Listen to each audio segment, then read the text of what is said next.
Welcome to My Thoughts On, where I talk about things I have thoughts on. My name's Amanda Manimo, and today I'm back.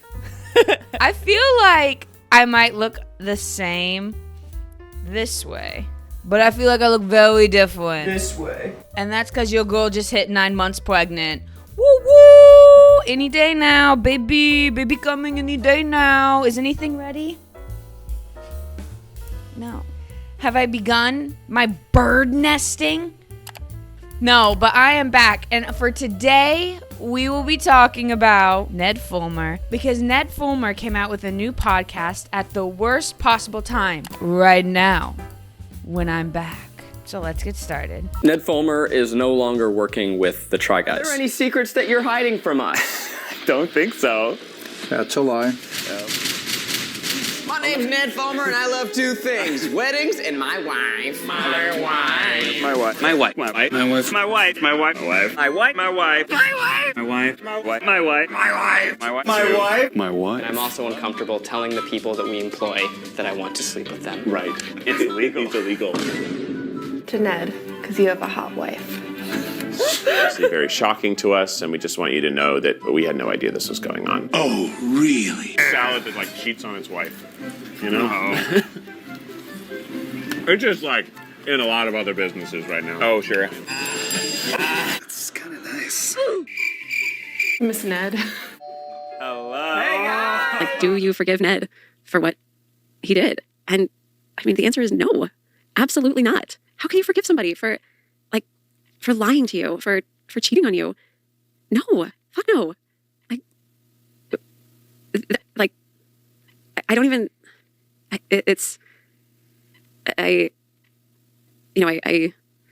Sorry, I saw red for a minute. It's like, no, the answer is no. My plan to go off the friggin' straight off the dome. You know us, we just gossip. That's all we do. Off the dome, no script, 2 parts. Part 1, who is Ned Fulmer? What the freak even happened? Why do we care that some guy cheated on his wife? And part 2, that podcast. And my thoughts about it. Because it was the craziest thing I had ever seen. All right, part 1. Ned Fulmer, the wife guy. When I watch people talk about the scandal that happened in 2022, everybody always says that Ned Fulmer was their least favorite Try Guy. He was my favorite. This is coming from a person, the point of view of somebody who he was my favorite member. And he was the reason, one of the reasons I watched it. Character flaw on my part, apparently, maybe. But when the way he spoke, his humor, how he spoke about his wife, how he spoke about his fiance at the time, then became his wife, then his kids, and how intelligent he was. He went to Yale. Everything about him. When I watched him, I was like, I hope I find a husband someday like him. Like, that is where my mind was. So, no, I'm not hurt by any of this, but this was me. Literally the look on my face when I found out he cheated. I guess I'm not looking for a man like him anymore. Disgusting! Who are the Try Guys? The Try Guys are a group of 4, despite their name, 4 boys who try stuff. 80s Halloween costumes. I like looking at them on women, but I do not want to see that on myself. We have not gotten naked in a long time, so I guess it's back to the basics. Hence their name. And they originated off of BuzzFeed. They were the heart of BuzzFeed. I feel like I say this all the time now because I feel like an internet historian, but you had to be there to be there. When BuzzFeed was at its height, it was bigger than anything I had ever seen. It was this forced to be reckoned with industry. We're very interlinked with people's memory of all the BuzzFeed video as a whole. Histories are intertwined for all of time. And apparently it was like 4 producers, 4 editors, 4 high up people working together. Like, these were not kind of like the lower actors. It was literally some of the high up people working together, which became a problem later on. But in this moment, they're like, man, let's just do this video. Then we got hired on as junior producers, but I think it was only a year and a half before we were like development partners. Like, so that was a very fast, like we went from junior producer to development partner pretty rapidly, I would say. And development partner. Yeah. Were you ever in a meeting with your boss and they were like, you need to go this direction or make this edit? And you were like, I really don't want to do that. Oh, yeah, Randy. Yeah. Oh, yes. Almost exclusively. We were given you can do this or you can start having jobs conversation. The BuzzFeed was starting to kind of like, we don't really like you. You guys got to work on your other projects too. So they're spending they're overnight editing, spending all this time on these videos that are doing very well, not getting as much money as if they had been putting it out themselves. The BuzzFeed hub wasn't always letting them do the videos that the Try Guys wanted to do, so they left. Leaving at some point, the best way to grow was to leave and to strike out on my own. More autonomy, more creative control, ownership over my own work, flexibility in my schedule, and Very much focused on getting my sort of independent career started. Quite frankly, they didn't want to pay us enough. And when they left, that was crazy. They left, and who's gonna even be on BuzzFeed anymore? We got Sophia Nygaard. Who else? I can't name another person. I can't. I'm sorry. It was the Try Guys and Sophia. They left BuzzFeed. They bought the IP to the name Try Guys, and they started the Try Guys YouTube channel. And it blew up. over 1 million subscribers! I mean, of course, everyone loved them. They left at kind of like the height still. They didn't leave when nobody cared about them anymore. They left at the height and ran. They ran for, 5 years. They became a little irrelevant. Because of Ned, they became re-relevant again. They're kind of back to being a little irrelevant. In my mind, at least. I'm sorry. In my mind, at least. A little irrelevant. But who am I calling the kettle black? Or what is it? Calling the... What is it called, the kettle black? What is that saying? Let's talk about why this cheating scandal was such a crazy big deal. 4 members. Each had their own personality trait. 1, Keith. The eater. Eater, funny, goofy, laughing, silly goose. Whoa, we got a squirter. Wow, we're Marilyn Monroeing. Don't shoot until you see the whites of their eggs. Oh my God, are they carrying cows around out there? Eugene. Cute, sexy, fashionista, later in the LGBT community one, and really well known for being the really good looking brooding one. No mistake, but I look hot. Zach. For a long time, he was known as the single guy. Everything he did was about him being single, lonely, goofy, broken, sickly. And then he got a girlfriend, which he had for 2 years, and kept it a secret because it would kind of ruin his image a little bit. But also, I guess his image really, really helped him hide the fact that he was dating someone, and it was he was able to privately date Maggie, who is now his wife. So that was probably really nice. And then the last one, my favorite, Ned. 2 words. Wife guy. My wife. My wife. My wife. My wife. My wife. My wife. My wife. My wife. My wife. My wife. My wife. My wife. My wife. My wife. My wife. My wife. My wife. My wife. Ned has no personality. That's not even true. People say he has no personality. I do think he has. Okay, let's not look back at old videos to see if I'm incorrect. I don't want to be wrong here. So let's solely go off of my memory only. Ned is funny. He's very intelligent. He's known as the Yale guy. He went to Yale. Kind of uppity, kind of snooty, but not snooty. He's I'm smart, but you wouldn't know I was smart. But his gimmick was that he was the wife guy.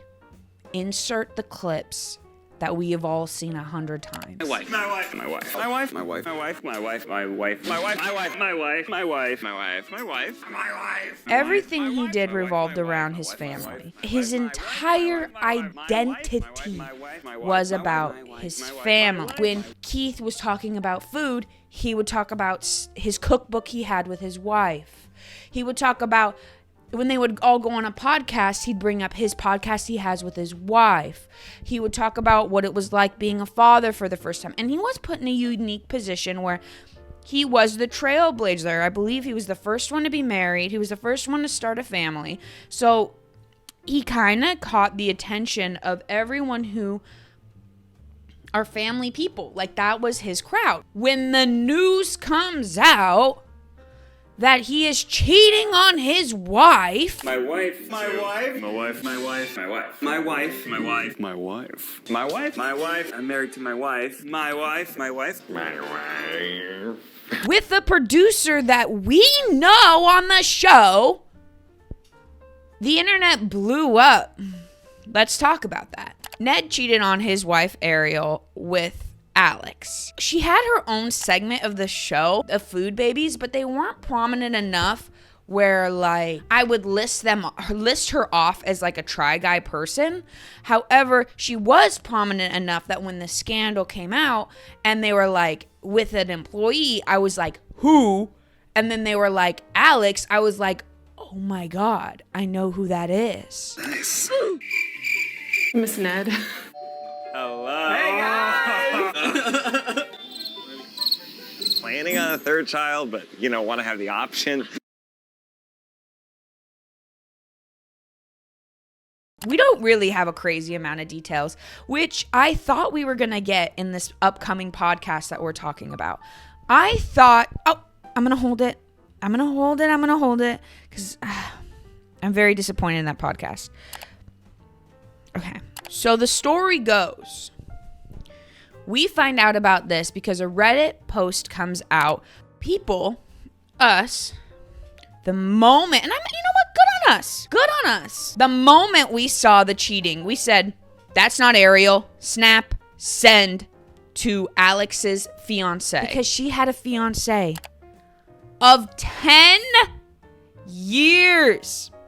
Not that the time matters, but the fact that both of these relationships, Ned was with his wife for like 10, 12, now 15 at this time, years, and with Alex for 10, and Alex with her fiance for 10 years, and she was in the process of getting married, and we knew that because there were videos. They were posting videos about her getting ready to get married, and then the Try Guys were trying to be bridesmaids. I don't know that store, but I love the specific direction. Thank you, Alexandria. It has to be in sage green and fit my theme of an outdoor beachy wedding. And he clocked it right away. He's like, where were they at? What was she wearing? Who is this? I need more info, but I trust you. To the person who had sent it to him. He started posting on Reddit. He was like, I am her fiance. All this information is correct. And the internet was like, okay, so you say the information is correct, but is the information correct? Like, are you who you say you are? Apparently, he called Ariel. He talked to her for about an hour. She now knows, which doesn't really match up with some of the stories that she tells later, but whatever. She might not have fully believed it yet. And next thing we know, the Try Guys makes a statement on their Instagram saying, yes, this is true. And we've decided to let Ned go. And now our videos are only going to come out once a week. And also, we've got to re-edit a lot of stuff. And they began to edit out all of Ned's scenes from their videos. They began to, they had to scrap, apparently, a lot of videos. And at this point, this scandal happened. Guess when the scandal happened? Almost the exact day that Ned posted his new podcast. I'm just going to say, kind of crazy. So it happened in September. It was like September 15th, 16th, something like that. And the podcast came out like the 16th, 17th, 18th, something. 3 years apart, but you know what I mean. So they were in September and they had videos done till Christmas because the Try Guys had turned themselves into like a 20-person industry. They were no longer just 4 guys and the 2 freaking food babies. It was like 20 people, editors, like producers, directors, lighting guys, mic guys, camera guys, and they were ready to go until Christmas. Now they had to scrap all these videos and refilm them. Major stressor on them. So all this comes out about Ned, and Ned posts like this, I lost sight. I was in a consensual work relationship, and like I lost sight of who I was, and I just need to be with my family right now. Leave my family alone. And the Try Guys come out with a video. It's the three of them sitting, finally the Try Guys, sitting susceptibly in front of not off the top of the dome like us, but like in front of a teleprompter, and they're very much like, we have been hurt. Our hearts have been stabbed. I cannot believe that this happened to us. I am terribly angry. And then Eugene's like super angry. Zach looked like he's about to cry because he just lost his best friend. And then Keith is kind of just like dismissive, but like not in a bad way, just kind of just like, I can't believe this happened. Moment, it's hard to rewatch old videos that we love and are proud of. We're losing a friend. We're losing someone we built a company with. We have countless memories with. We just made a TV show together. I'm sure many of you feel the same way. Like what? And I have my own thoughts about this also. Let's begin my controversial thoughts about the Try Guys as a whole and as it relates to the scandal. My thoughts are not facts. I have no proof to back them up. I'm only going off of what I know as men. You're telling me you've got a shop of 20 people. You've got 4 friends who are either not actually friends, because they probably don't hang out a lot, but they are CEOs. All 4 of them are CEOs of this industry. All of you as a team, including Alex, who was a producer, going to all kinds of different places like New York. And you don't smell anything fishy? Alex and Ned dated for an entire year. Ned was so brazen dating Alex, it later came out, he was going on lunch dates with her in the middle of the day. He would put his head on her lap during videos. I'm not accusing the 4 boys of knowing. I'm just using a couple cents of common. I think they knew. Maybe not the extent. There's no way they couldn't have known. There's no way nobody else could have known. Ned couldn't even hide it from us. How could he have hid it from people who are not in front of the camera when they're behind the scenes? That doesn't make any sense. But we had no idea this was going on. Oh, really? Salad that like cheats on its wife. You know? It's just like in a lot of other businesses right now. Oh, sure. The moment I saw them sitting in front of the camera, I knew. They all knew. Now, there were these posts that were also posted on Doomois, which is like an anonymous forum, that said they did know. Employees knew that they were going out for lunches, hooking up, spending the night at each other's houses, etc. However, there were also posts made that they did not know. Or it could have been they knew he was cheating with somebody, they just didn't know who. And when they found out it was an employee, that's when they got mad. But they did do the right thing, and that's kick him out of the group.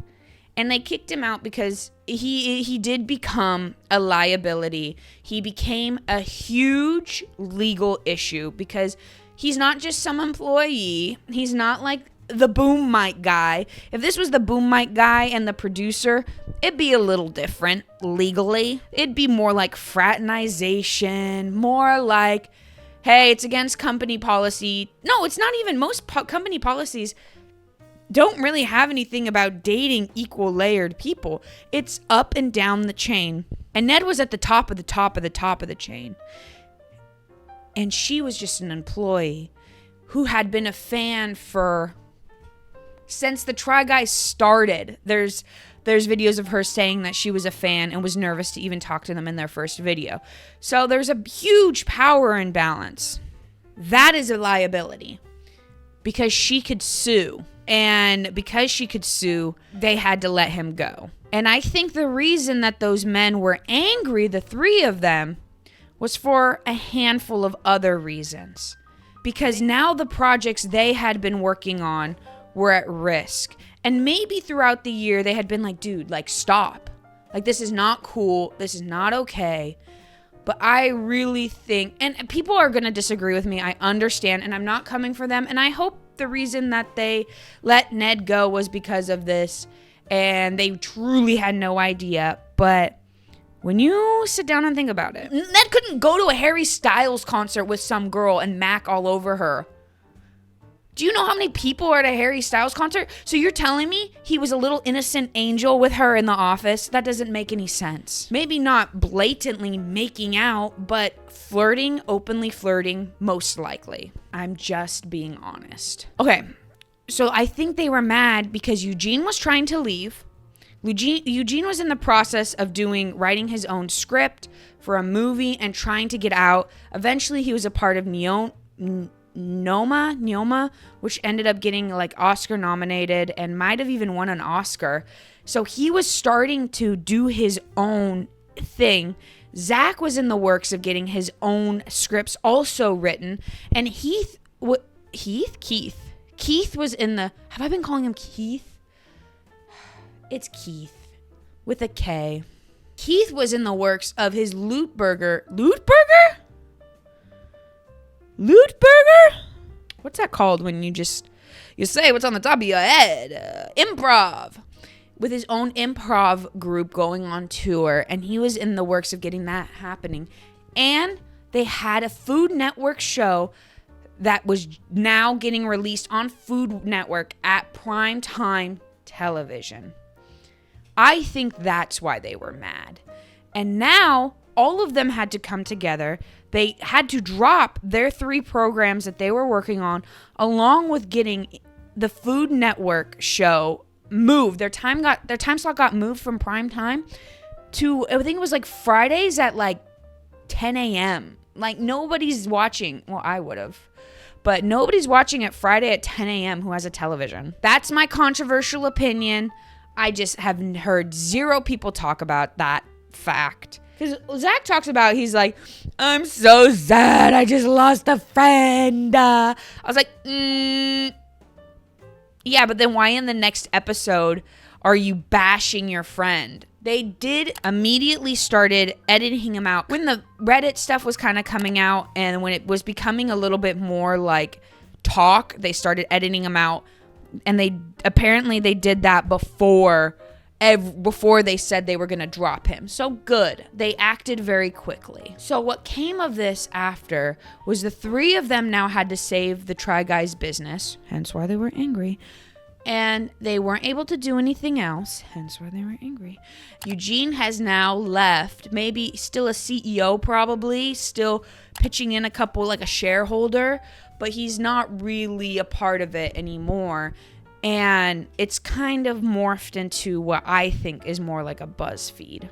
So things started coming out that Ned had been dating Alex for a year and a half. A post later came out, whether it's true or not, I don't know, that Alex's fiance knew about this affair in December 2021, confronted Ned, told him to freaking knock it off, and they continued until September 2022. Reddit people were posting that pictures of his car outside of a neighborhood's house. I don't know whose house it was, his or hers, or just a neighborhood, of 2 people having sex in the back of the car. His car.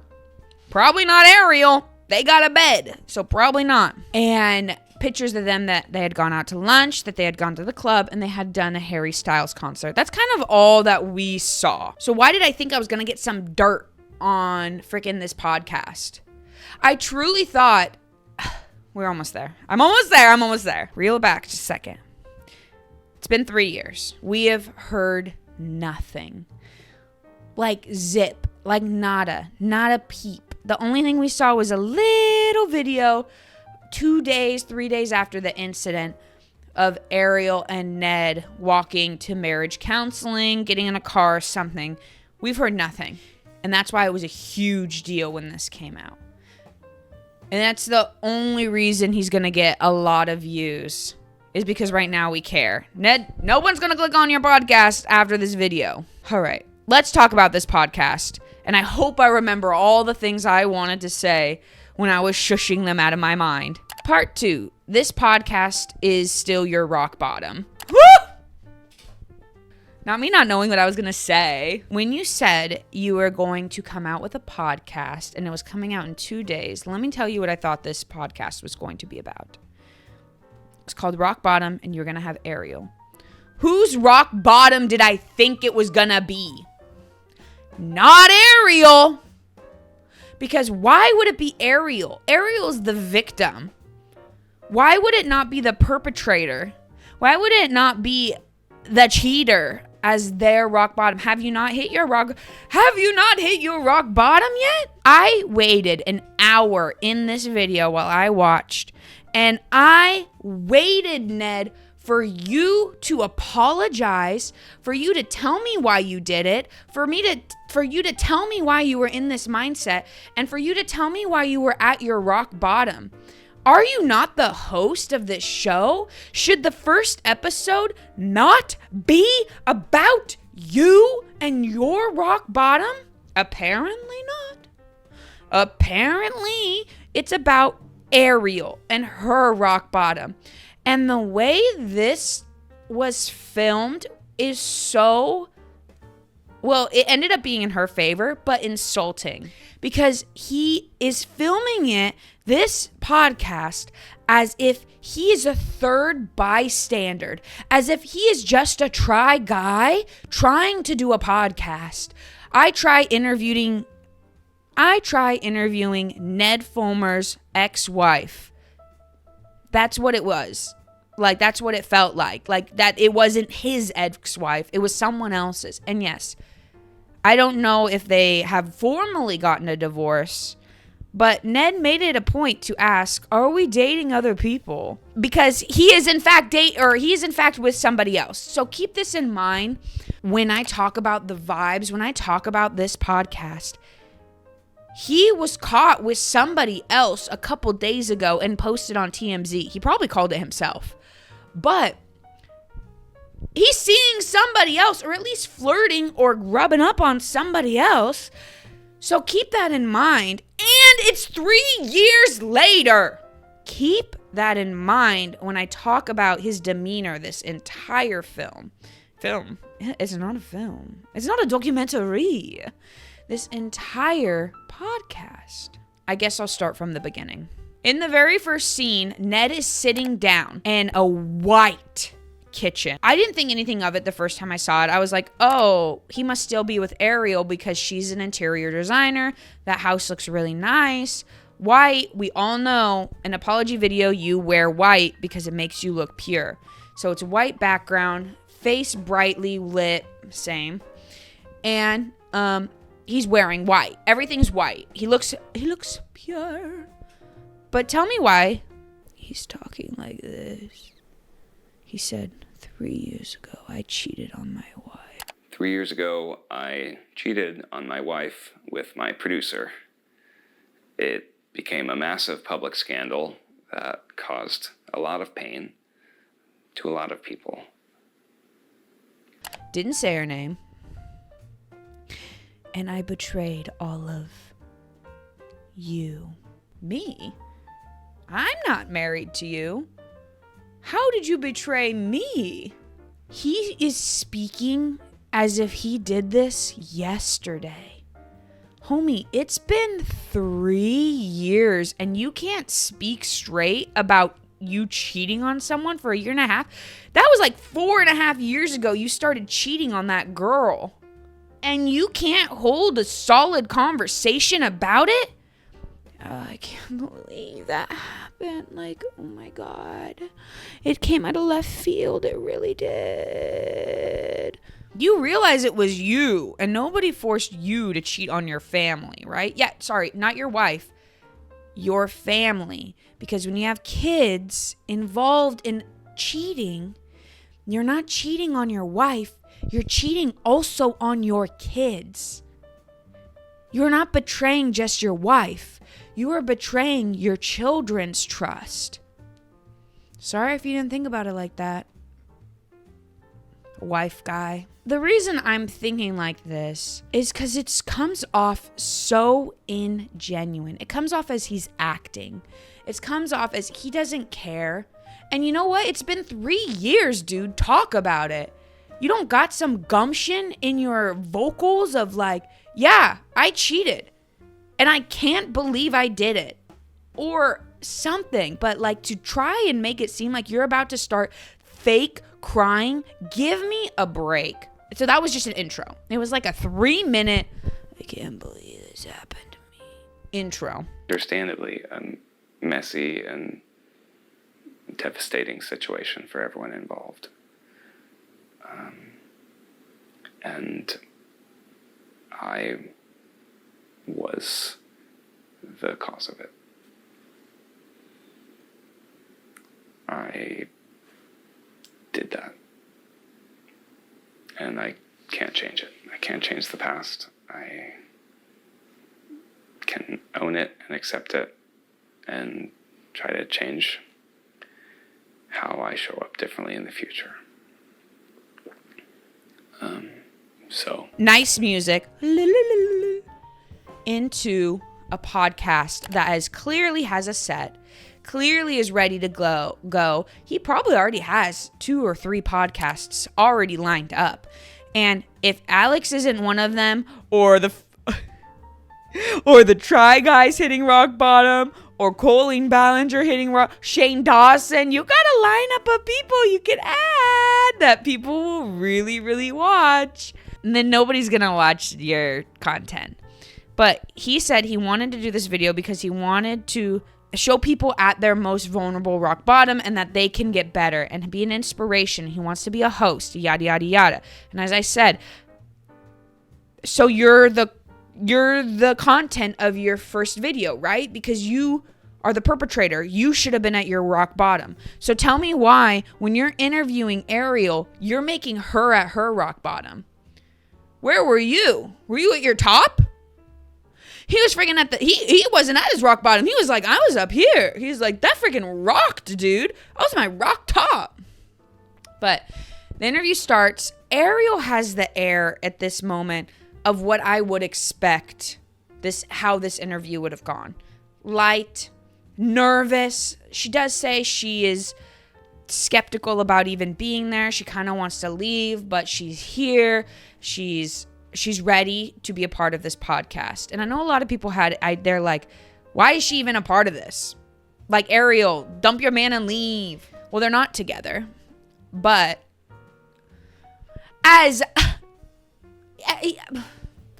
do you know how he asks if they're still together? In a host, like, as if he doesn't already know the answer. He goes, so I bet a lot of people are wondering, are we still an item? An item? Like, you know, there's a spectrum of being together, not together. Right. Like, there's ways in which we're together, but it's like the way that everyone wants to know, like, are you guys still like an item? Are you guys still a couple? Like, no. Do you call... let me call my husband up and ask him if we are still an item. An item? To your wife? Are we still married is the correct thing to say. People are wondering, are we still married? I don't know if they're still married, but I know they're not an item. I know she doesn't forgive him. So that really, I was screaming when he said that. Are we still an item? An item of what? Not matrimony. Oh my God. And that's the language of this entire podcast. It's so like blank stare, dismissive. It's like he doesn't even know he's in a podcast. This is him. How did that make you feel? Bro, I still don't even know why you cheated on her. Like, did you get bored? Like, why did you even cheat on her? Is this not supposed to be about you? That must have been very hard for you. Air to him.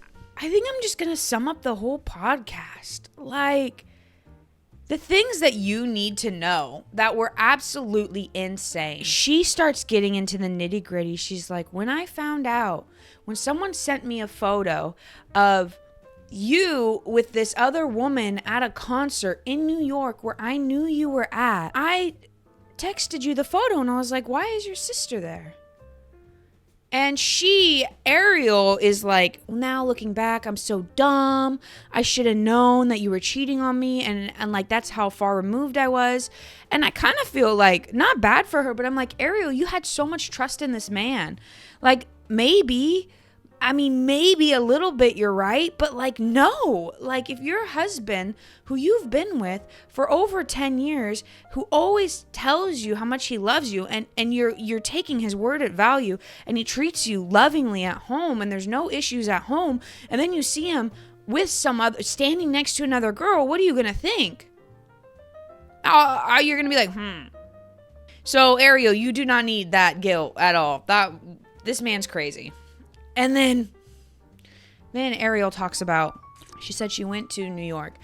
And this is the part where the story's I remember the original story. And the original story was that she flew to New York to meet him there.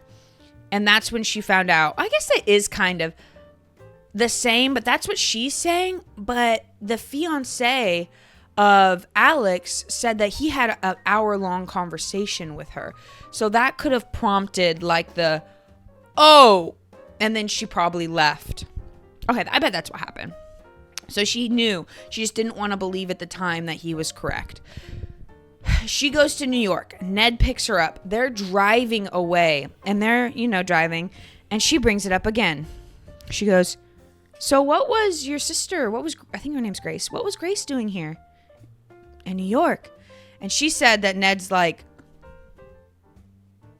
And in that moment, she was like, She wasn't in New York. Turn this car around. Something that she says that he didn't hear right, and it kind of shows me where his mind is she says in this interview that she thought to herself, what would somebody in a movie do? And what she means is, I'm in a situation, I have no examples to follow. So the only examples I can think of is from a movie. And if somebody was in my position, would they stay with him? Would they leave? Would they stay in New York with him? Would they fly back home? What are we doing now? How should I be feeling? Because I have no range of emotion. I have no example of what I should be feeling. So she tells Ned in this interview, she goes, in that moment, I thought, what would someone in a movie do? Note that it's like because of things I did that caused you to experience that. Yeah. What was that moment like when everything changed for you? Awful, obviously. It was kind of surreal. I thought to myself, like, what would somebody who's been cheated on, like, what would somebody in a movie do? Really? I wasn't thinking like of a specific movie or something like that. I was thinking like, what do people do in this situation? I wasn't thinking I wasn't thinking for myself. I was thinking like, what do I do next? Ned's like, well, I don't remember it happening that way. And Ariel goes, then how'd it happen, Ned? She was starting to get a little feisty. And he was like, well, you asked me a bunch of questions, and based off those questions, you realized who it was, where it was, how long we were, dating, all of this, that I was, all of this. And then you go, turn this car around. And Ned says, and that was very cinematic. He was like, he's like, you were going for cinema. That was cinema. And that just, disgusts me. First off, we're supposed to be talking about your rock bottom. What questions did she ask? How did she find out it was Alex? That's a weird, conclusion to come up with. How did she get it right? And when she said a movie, she didn't mean she was trying to be dramatic. What she meant was she didn't have an example of what to follow. So she was trying to do what she had seen. She was trying to find an example. She was grasping at the airs for an example. She was not being dramatic. She did not want you to go, that was crazy. And the way he phrased it was as if she was being dramatic, that you got what you wanted. It really felt like we were in a movie. You just cheated on your family, dude. I've heard it happening like that, but it doesn't matter. How do you remember it happening? Oh, you asked me a couple of different follow-up questions as I just sort of answered them. then once I answered it in such a way that you knew exactly who it was and what had happened, then you were like, take me back to the airport. Yeah. That part was very cinematic. If you were trying to be like in a movie. Turn this fucking car around. And if the whole air of this podcast had been silly, like how I think it should have been, not silly, but like a little bit more, not like you're gonna cry and you don't see straight and you're a third bystander, but like you're intricately involved in this conversation, and it's been 3 years and you're supposed to be hanging out. They say that they still hang out. They just went to Greece apparently together, like as a family, and the way they made it seem is that they were still very actively involved in each other's lives as platonic relationship. This is how you talk to her normally? Oh, I'm so sorry. Remember that one time I cheated on you? That's how you talk to her for the past 3 years. You're not goofing, you're not joking, you're not silly.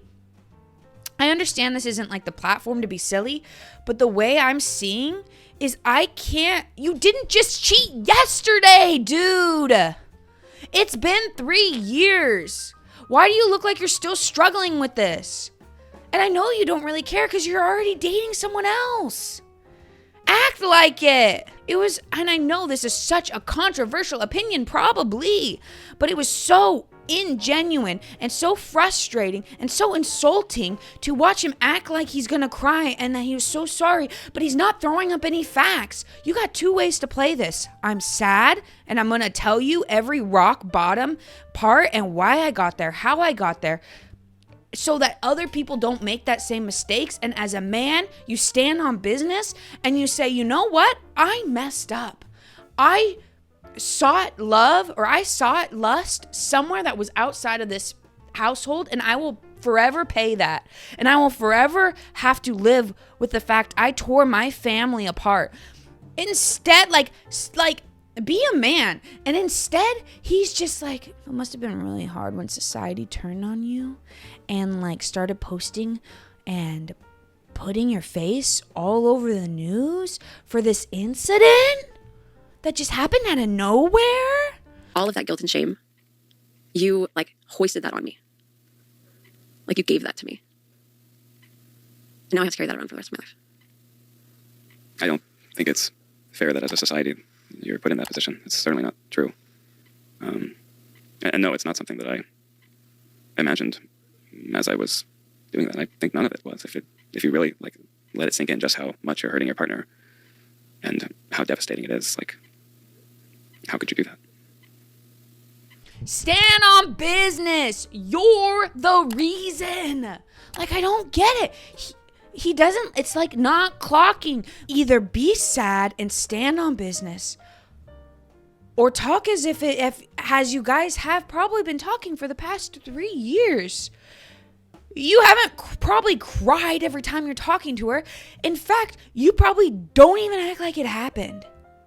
So talk about it. It's not raw. It's 3 years ago, dude. It's only new and fresh to us because we're like, oh, he's back. All right, let's hear about it, dude.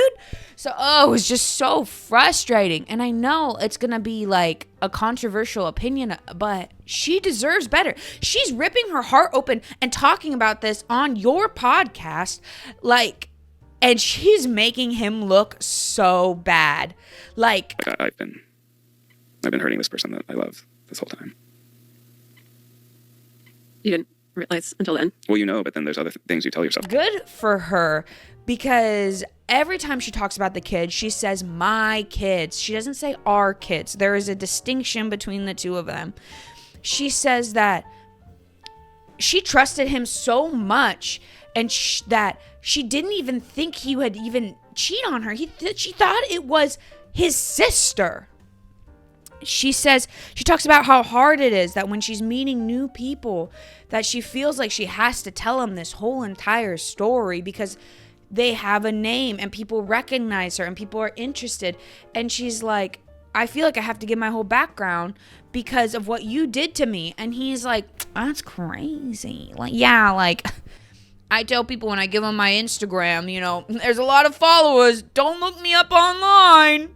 Don't look me up online. going. Well, like made new friends or kind of introduced myself to strangers. It's like, oh, let's exchange Instagrams. I'm like, well, Right? Here's mine, but a couple of caveats. One, I have a lot more followers than you might expect. Two, all of this is pretty outdated. And three, don't Google me. Don't Google me. You Just probably don't want to get to Google know me me. first. Like, he's being silly sometimes, but I'm like, either be silly the whole time or be serious the whole time. This doesn't make any sense. She talks about how they had in her mind the perfect marriage. And she didn't see it coming because she was so effing blindsided. And she looks back and all those moments are kind of ruined because she had a fantasy. And she talks about how she gets, like, she almost starts to cry. And I feel really bad because I can picture it. I could picture, like, if my husband and I have a future with my husband right now. I have my mental game plan with him. I'm going to die first someday, and then it's him. But you have, like, this until death do us part mindset. I have children in my mind. In my mind, I can see our children growing up. I can see us traveling the world. I have a game plan. I have it in my head. And so did Ariel. And for out of left field, that to be just ripped out of her, she said that her fantasy was absolutely just destroyed. And the way she looks back on her relationship is destroyed. And that's really sad. And she's freaking standing on business, though. She clocks him so hard, so many times. And he's just like at one moment, like towards the end, he was like, yeah, I'm making this podcast so a lot of people can, like, they can come on here and they can talk about what it's like to hit rock bottom. And she goes, do you think you're interesting enough to even do that? And he goes, well, that's why I have other people. Like, she freaking roasts him so effing hard. This podcast effing sucked, dude. Like, he could have. And here's the thing. They waited 3 years to come back. And they're both talking about, I know it was probably unbelievably difficult for them. I'm not saying that it was not. I'm not saying that it put immense strain on just, not even their family, but on them as people.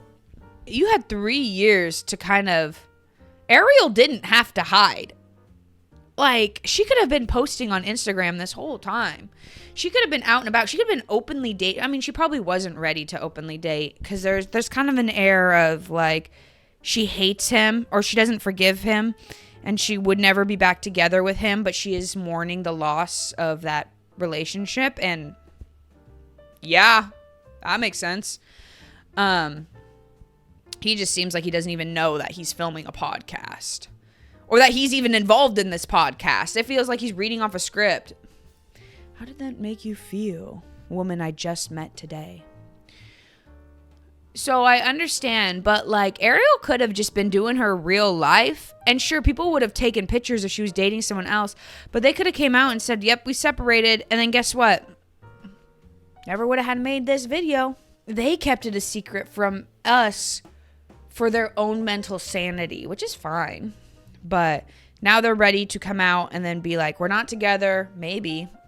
All I know is they're not an item, but they're not together. Because at one moment, she was like, and people ask me, do I forgive Ned? No, I don't. And he's like this. No, how could I ever forgive him? No, F that, F no, I hate him, pretty much. And I was like, and Ned's sitting there literally like, just because you go to a Taylor Swift concert together doesn't mean that you're, that Doesn't all mean is you're forgiven. together. No, like, people ask me, like, do you forgive Ned for what he did? And I mean, the answer is no, absolutely not. How can you forgive somebody for lying to you, for cheating on you? No, fuck no. Like, I don't even,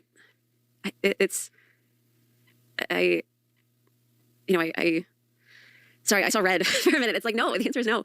But also I feel like forgiveness isn't the goal at this point. Ned's sitting there like, whoever she's talking about, he really messed up.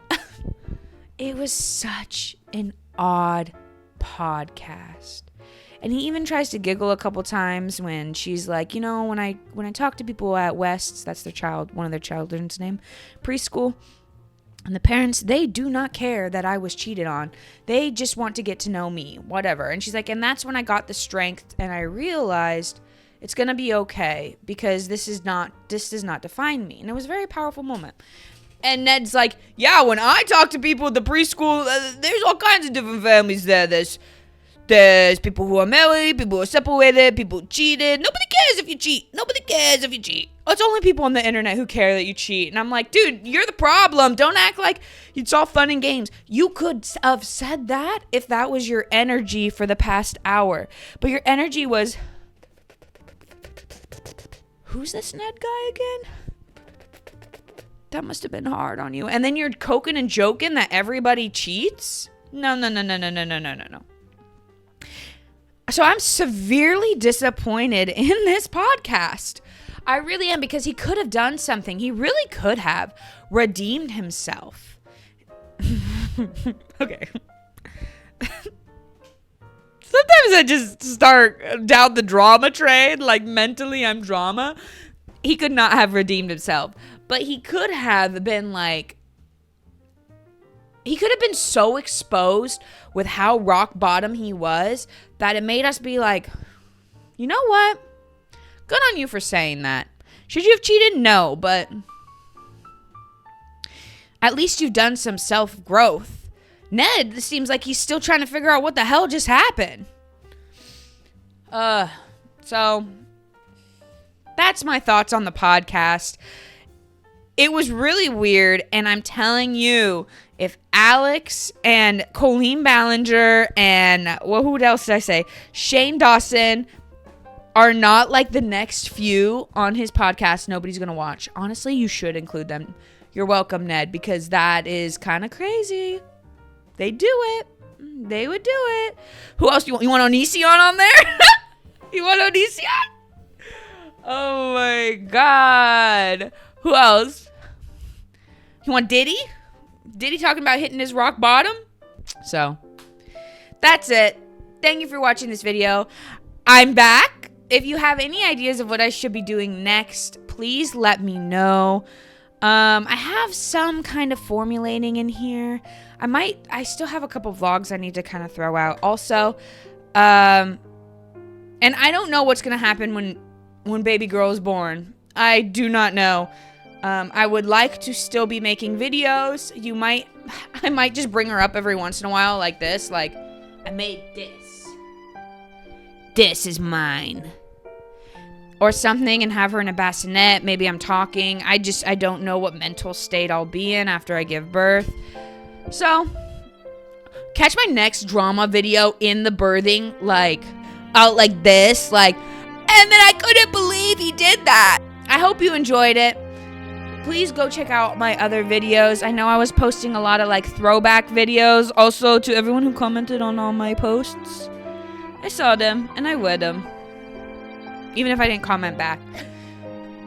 So, thank you for still being here. And I'll see you in the next one. Bye.